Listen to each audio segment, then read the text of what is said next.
Greg Gutfeld. It's 5 o'clock in New York City, 4 o'clock in Iowa, and this is The 5.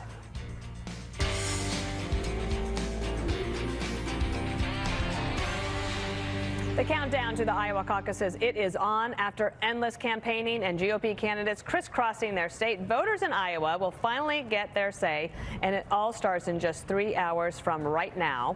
The caucus is already shattering records, but maybe not for the reason we would want. As Jessica and I are finding out, it is indeed freezing in Iowa. You have heard about this. Record cold is hitting the Hawkeye State, and it could have an impact on the turnout.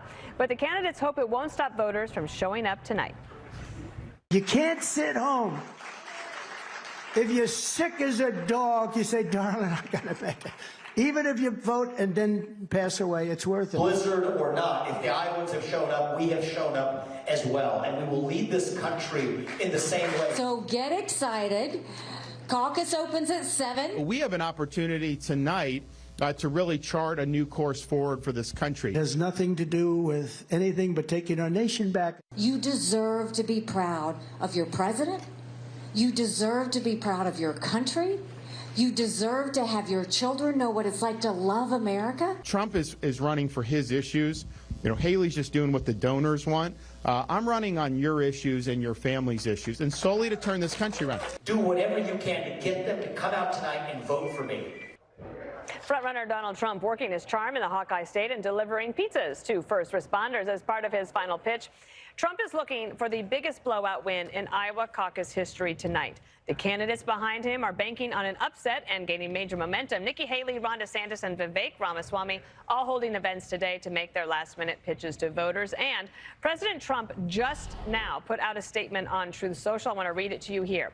He says that Nikki Haley can never win in the general election because she doesn't have MAGA and never will. Ron DeSanctimonious, at least, is MAGA light. Vivek votes are wasted should come to Trump. Make America great again. And Greg, I'll go to you because you used 3 exclamation points and you are our exclamation point.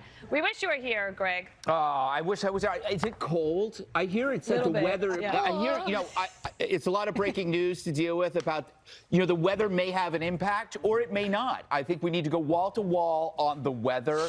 I love how the media is doing its job reporting that comment that Trump made as straight news, that he hopes his supporters might die. If you play the clip longer, you'll hear the people laughing. But the media, but the media needs everybody to set their hair on fire. Trump doesn't care if you die. Meanwhile, I don't know if anybody saw this. The NBC. Not InfoWars. NBC is reporting that public interest groups and lawmakers have devising a plan to stop the military from carrying out Trump's agenda. That's NBC. That blew my mind.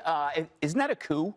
To get the military on board to subvert the commander-in-chief. And again, I'm reporting it because it was on. I'm talking about it because it's on NBC. Look, about today, Trump supporters are very loyal, and they're loyal for a reason, for that previous story. You're watching a guy basically risk everything, including his business and I would say his life. And the more that Trump gets targeted, the deeper the loyalty gets, because people who support him want to share that risks. But then there are people that are going like, look, you know what?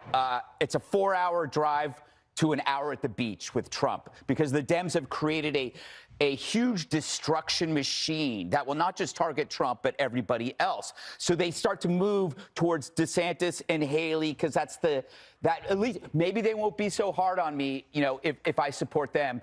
And then you have Vivek, which is in many ways to me Trump without the destruction machine focused on it. And that's not Trump's fault, but it is Vivek's benefit.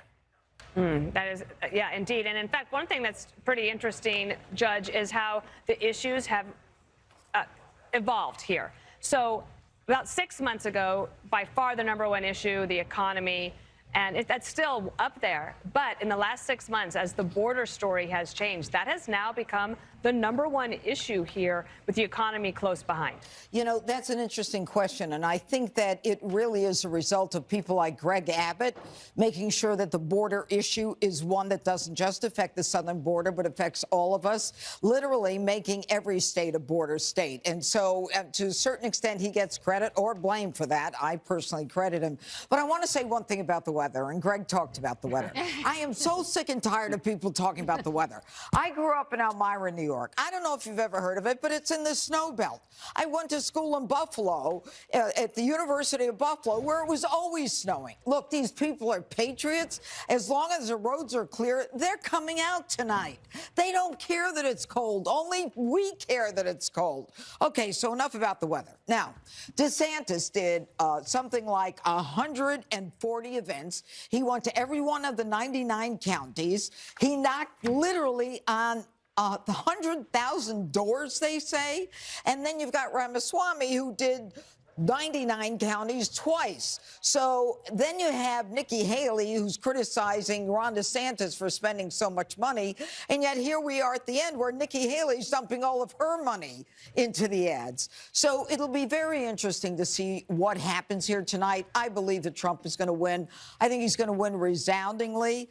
And I think, by the way, to those people who want to give so much credit to Iowa, the last time the person who won Iowa won the election was almost a quarter of a century ago, in the year 2000.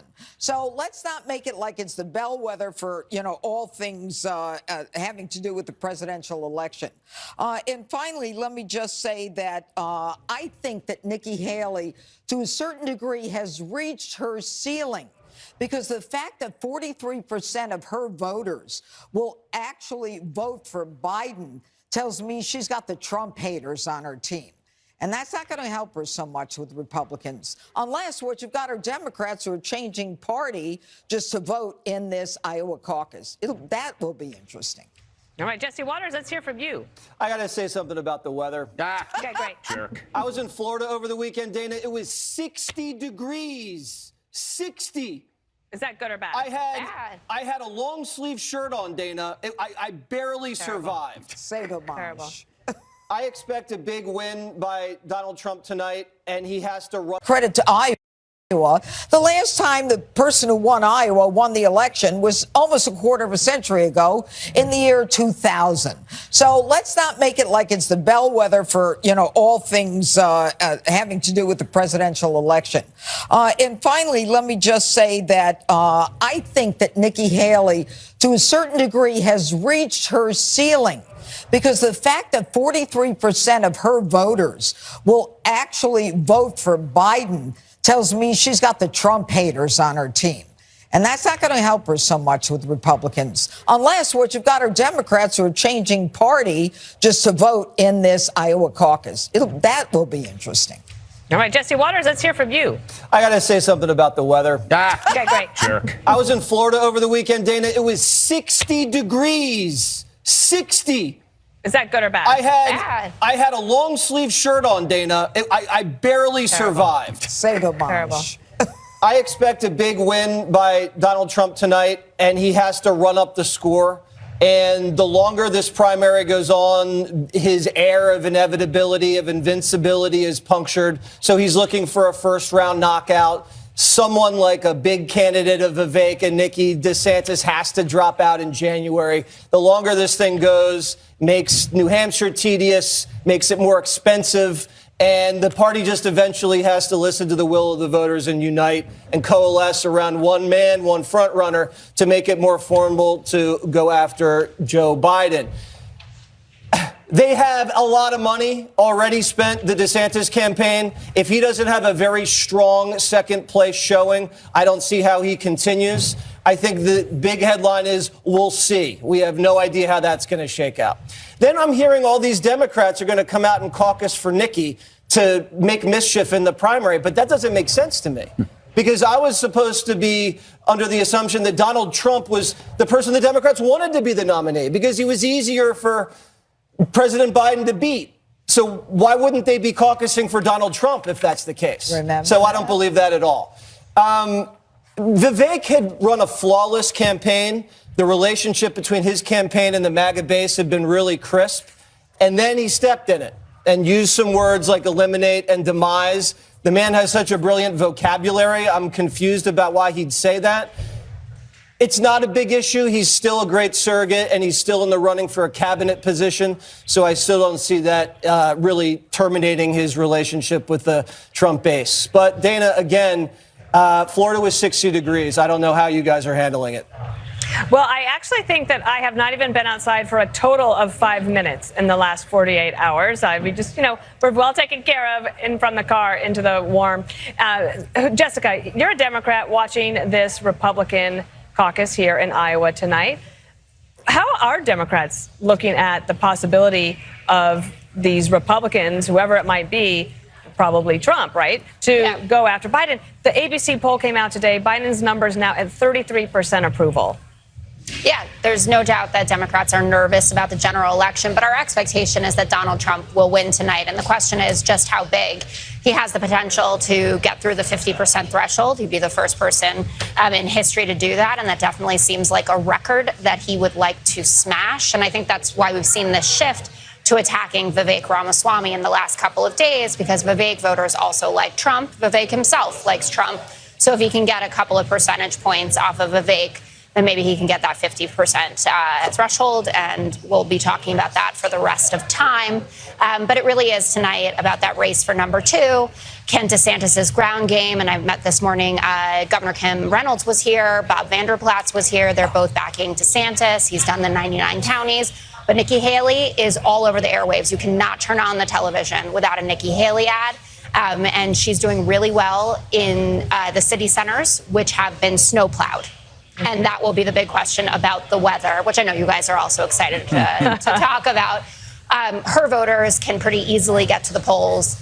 Can Trump voters and DeSantis voters, to some degree, make it to the gyms or wherever they're going to caucus this evening? All right. Stay tuned for 20 more weather. To square off in Iowa, the Biden campaign is getting hit with another left hook by Team Obama. Former aides for Barack Obama are talking some serious trash on Joe Biden's floundering re-election strategy. One Democrat telling Politico how ex-Obama aides think the president's campaign ground game is a dumpster fire. Quote, the vibe was that the campaign didn't have its bleep together. There wasn't infrastructure in the states. There wasn't a beefed up campaign headquarters. And compared to where Obama was in 2011, the campaign was fairly anemic. But who needs a ground game when you have Dark Brandon? Top Biden campaign staffers telling Jen Psaki about their ridiculous plan to save Joe. This is a guy who loves talking to people and campaigning requires more than most people. More than most people. Certainly more than me. And is he game for all the digital proposals you're putting forward? Oh, absolutely. All the sort of Dark Brandon jokes and videos you've seen, he's leaning right into them.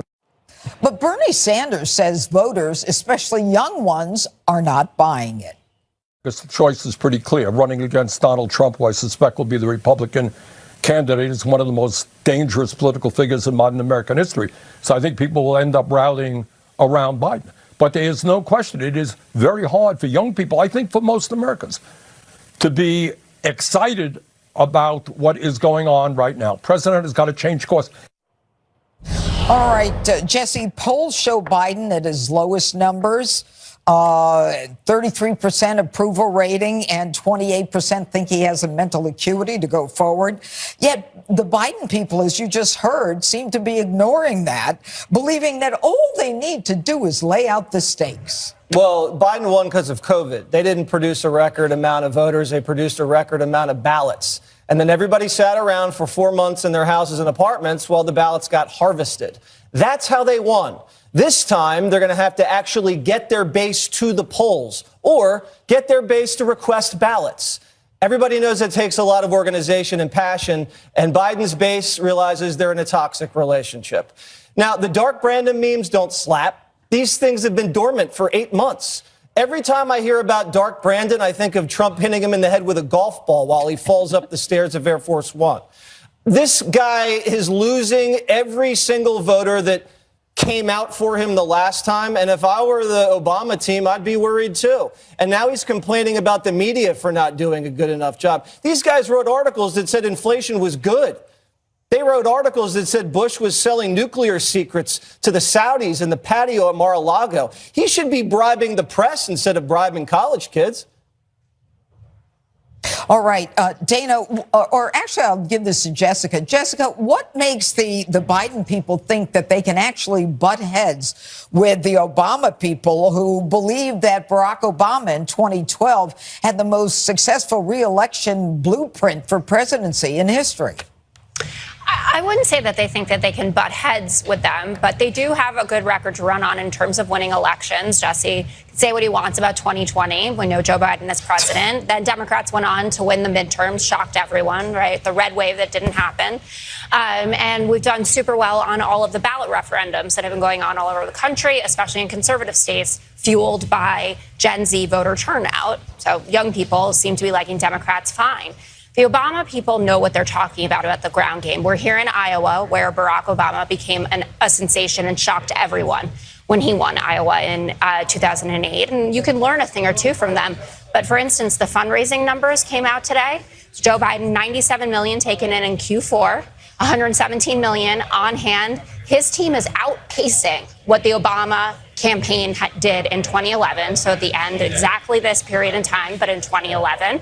97% are grassroots donations. I've heard, oh, well, that's, Hunter Biden's friends in Ukraine or in China that are sending that money over. No, it's regular people that want to support Joe Biden for president.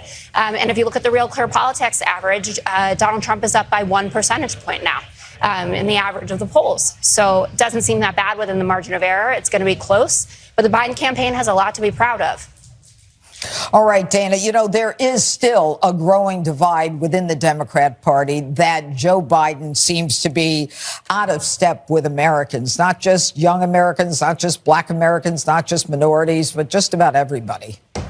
I have great respect for what the Obama team was able to do, not just the first time when they won in 2008, but when they won re-election in 2012. But I think their attacks on Joe Biden are getting a little tired, and that it's actually getting to the point of being rude. At this point, chirping from the sidelines about how bad they think the campaign is, it's not helpful to Joe Biden. And if they really want to help him, then maybe stop talking about it in the press and suit up, show up and see if you can help him. The race in 2012 is not the same one as in 2024. There's so many different factors. As to the Jen Psaki interview with the Biden campaign staffers who think that their online social media presence is going to beat President Trump's, when he gets going, have you seen the meme game that President Trump's campaign has had against Ron DeSantis? It has been vicious and it's been funny. I don't know if the Biden campaign is prepared for that kind of energy to turn onto them. I don't think they'll, at this point, could even possibly match it. All right, Greg, you want to wrap it up? Sure. I love the Psaki in those two young consultants pretending that Dark Brandon is a thing. The only thing dark about Brandon are his boxers. It is like that. When I looked at that, I swear I thought that was a Babylon Bee video, because it was just like you could just see them lying to themselves. There is this belief or hope that all you needed to do was apply the magic of Obama campaign onto Joe's, but there's something missing there. Obama.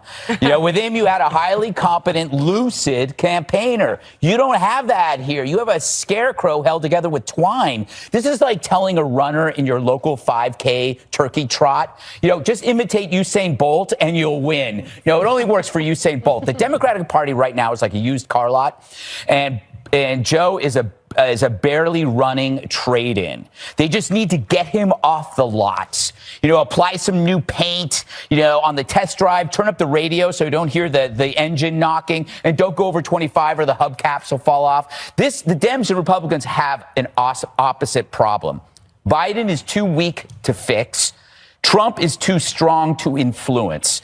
So Republicans have to accept that you're going to have to let Trump be Trump, because he doesn't change. And Dems have to be like, well, I got this empty bucket and we have to fill it. How are we going to fill this empty bucket? You can't let Joe be Joe, because that scares the hell out of the voters. We saw him wandering around in that store in Pennsylvania. It was like he was looking for that bright light he was supposed to walk toward. So I think it's a serious problem.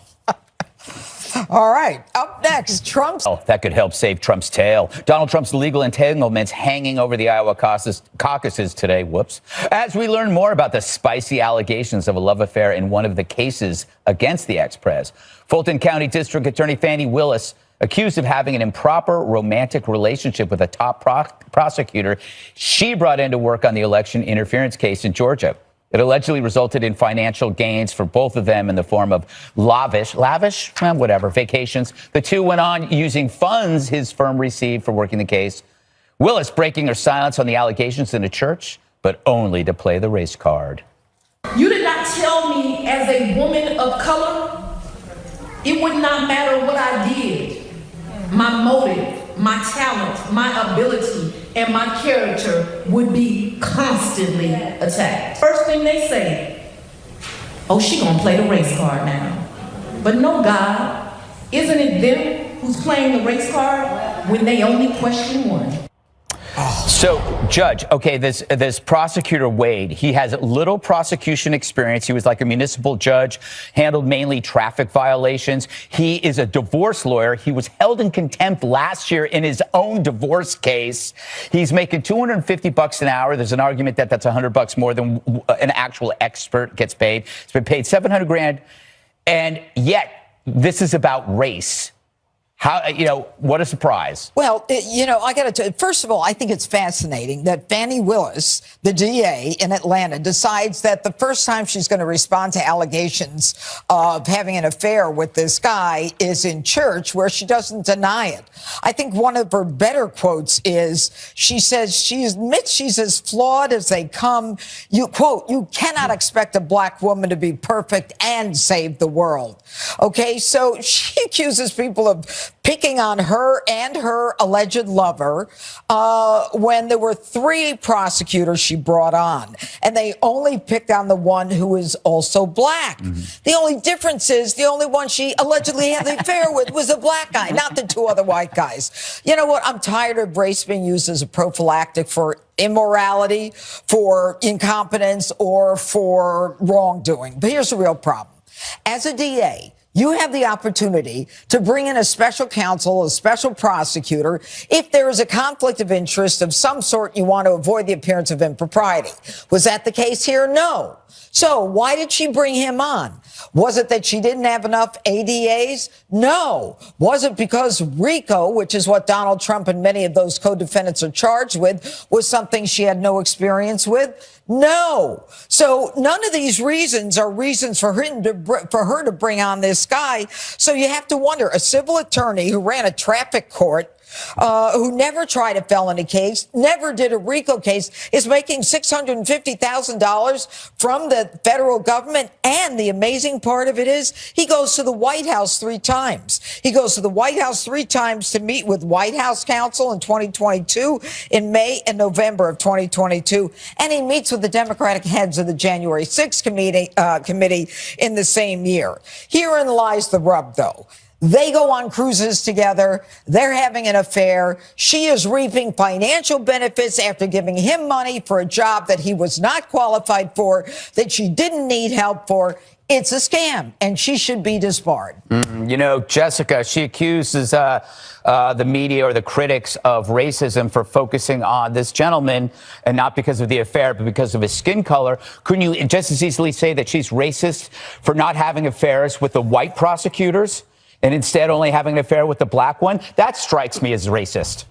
Yeah, she should go for Floyd, the RICO expert, who is on her group of special prosecutors. No, I think the race card here, obviously out of line to use that for this, and it undoubtedly looks bad.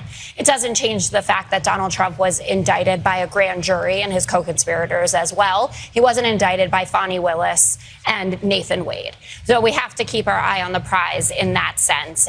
The report about him being paid more than Floyd, who is this King RICO expert, apparently their contract that Wade had, it only went on for a year. Currently, they are being paid the same. Fani Willis spoke about that as well when she was, But again, when people look at this, they are going to pay attention to the affair more than the nuts and bolts of the campaign. And this is what Donald Trump, or I shouldn't say the campaign, the trial. This is what Donald Trump wants. He has gone after either the DA or the judge in every case that he has pending, except for Eileen Cannon in Florida, who he loves and who he appointed. And undoubtedly, his supporters are going to rally about this. But I would tell everyone, you've got to pay attention to the fact that this was a grand jury that indicted him and his co-conspirators, many of whom have already pled guilty to what they did. You know, Jesse, once again, the use of the race car as a way to scare people away from investigating corruption. Sounds a bit like Harvard, don't you think? Yeah, Jack Smith's pretty white, Jessica. I mean, no one's going after Jack Smith harder than Donald Trump. Guy's white as a lily pad. Are lily pads even white? No, I think they're green. I think they're green. As a lily flower, whatever. The point is that allegedly Fannie hired the man she was having sex with to prosecute Trump and then handed him a bunch of money, which they used on steamy vacations to the Caribbean. That's called a sexual kickback. And then this guy has no qualifications. He was like a personal injury attorney. You know, it's like, have you fallen and slipped and hit your head at work? Call 1-800-GET-EVEN. This guy has no credibility. And then he goes to the White House, meets with the White House counsel, and bills the White House. Why is he colluding with Biden's White House in the local prosecution when the Biden White House said this is all being done independently? Fannie's going to the White House. She's hanging with Kamala. They're conspiring with Adam Schiff on the prosecution. The whole thing's blowing up in everyone's face. And then this guy, Wade, walks out of his office with a handgun the very next day. What kind of attitude is that? Imagine Ken Starr was flashing a pistol while he was coming out of a courthouse prosecuting Bill Clinton. That'd be the front page story in every newspaper on earth. Jessica, this thing's falling apart, just like the one in New York's falling apart, just like all of them are falling apart. Yeah, I don't think Stormy Daniels and what happened in Fulton County are comparable. Yeah, I do, because both will blow up. I will. You just know that if you pointed out the gun aspect, you would also be called racist, right? Because he's black holding a gun. Dana, will this allegation hurt? What's her name again? Fannie's chances. Bonnie Willis. Bonnie. I call her Fannie. I think Is it Fannie or Fannie? It's Fannie. Fannie. Spelled Fannie, but pronounced Fannie. Okay, so she, when this all first came out, she had people in Georgia on the Republican side saying, look, she's a pretty credible person. Like, we got to be taking her seriously. And if you're going to come after Donald Trump and 18 other people, you better have a pretty airtight case, and you better keep your nose clean. She didn't. And so now the credibility angle is out the window for her. And then she adds insult to injury by saying it's because of the race card. So I don't think it's going to be good. It's not. This case is not getting as much attention as it would if there weren't the caucuses and the weather. But if this were a Republican DA and caught up in this, it would be on the front page of everything. Just like the big protest on Saturday night against Biden at the White House doesn't get any attention. Yep. But if she were on the other foot, it certainly would. That evacuate the, what do you call it, the non-vital personnel or something like that? Not news. First insight into what Republican caucus goers are thinking. Thanks to our innovative Fox News voter analysis, this is information you're not going to see anywhere else. Sandra Smith joins us now to break it down. Sandra. Thanks so much for having us. Thanks, Jesse. It is caucus night in Iowa, and our Fox News voter analysis election survey has been asking likely Republican caucus goers who they're supporting and why, conducted along with our partners, the Associated Press and NORC at the University of Chicago. Fox News will be using this approach throughout the 2024 primary season. With caucuses set to close in just a couple hours from now, we're going to dive in with some early highlights on what we are learning from Iowa Republicans on the ground there. They seem to be laser focused when it comes to the issues. So we asked voters, what's the most pressing issue facing the country today? Most say the top issue is immigration. One of two things, immigration. 4 in 10 say that. The other is the economy. 3 in 10 put that on top. Interesting to note, the economy is not on top. The other issues get single digits. Okay, so next up, another key issue has been families' financial situation and their finances. Almost all Iowa Republicans say that they are either holding steady or falling behind financially. Only 1 in 10 feel that they're getting ahead. That is a really key factor. And on immigration, this seems to be another big issue for Iowans on the ground there. We asked how caucus goers feel about immigrants to the country today. Most say they feel immigrants to the U.S. do more to hurt the country, about 75%. That's 3 times as many who say they help. So that is a preview, and that is a first look at what we are learning about Iowa Republicans on the ground so far. We're also asking caucus goers if they are mostly interested in a candidate who has good policy ideas, one who's a strong leader. What about defeating Joe Biden in the fall? Is that what Iowa Republicans care about most of all? And will Republicans come together and support their nominee in November? Or are we looking at a chance that the party will split? All that and more is on deck. We'll have more next hour. Back to you, Jesse. Thank you so much, Sandra. Thank you. So, Dana Perino, what jumped out at you right there? Well, we started off the show tonight talking about what are the main issues that we're hearing from Iowans and how that has changed over the last several months. The top issue being immigration. So now that is consistent across the board. That's not an outlier. That's not just an anecdote. And this is a story that's very interesting because if you look at the next thing that that Sandra talked about, that immigrants in the U.S. do more to help or hurt the country. 75% said hurt the country. And if I were a Democrat that supported immigration into this country, I think a lot of us do, right? We all of our families came from somewhere. We all know that legal immigration can work and that you can have amazing success stories, like an Elon Musk, for example. But I would be pointing the fingers at Joe Biden, because as president of the United States, he has overseen the situation where the Democrats are completely befuddled as to why he doesn't try to address this issue. You have blue city mayors tearing their hair out, not sure what to do, and the White House says it's fine. And now you have 75% of voters here saying that immigrants in the U.S. do more to hurt the country. I would put that directly on the commander-in-chief. Yeah. Judge Jeanine Pirro. Yeah, you know what's interesting about that, Dana, is that Biden just, as you said,